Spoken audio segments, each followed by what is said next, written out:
On a vu très tôt apparaître, lors de l'utilisation des pilules, des accidents qui ont été des accidents veineux, thromboembolie veineux et artériels, des infarctus du myocarde et des accidents vasculaires cérébraux.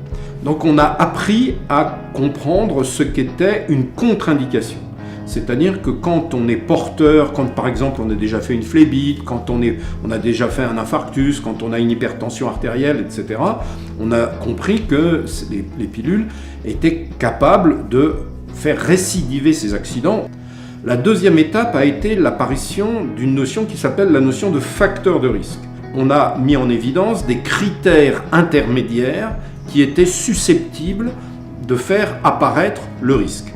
Mais malgré le fait qu'on n'ait plus donné ces pilules aux femmes qui avaient une contre-indication ou aux femmes qui avaient des facteurs de risque, eh bien, a persisté un risque thromboembolique veineux. Pendant très longtemps, on s'est demandé pourquoi ces femmes qui n'avaient pas de facteurs de risque, de marqueurs de risque, de facteurs intermédiaires de risque, étaient susceptibles de déclencher des accidents. Alors à partir de là, apparaît une nouvelle notion qui s'appelle la notion de seuil de risque.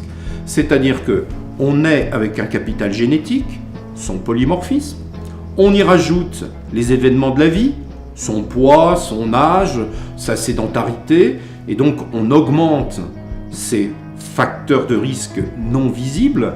Naturellement, on en arrive au fait que si on veut éviter non pas les accidents prévisibles, mais les accidents imprévisibles, eh bien moins on modifie les facteurs physiologiques, et dans le cas particulier les facteurs physiologiques de la coagulation, moins on risque de dépasser ce seuil de déclenchement du risque, moins on fait varier tous les paramètres, en particulier hépatiques, mieux ça vaut. Donc, plus on utilise des progestatifs neutres sur le plan métabolique, mieux c'est, et plus on utilise des œstrogènes à faible impact hépatique, mieux c'est. L'idéal, c'est d'utiliser des produits qui induisent le minimum de variation biologique de manière à révéler le minimum de polymorphisme à risque.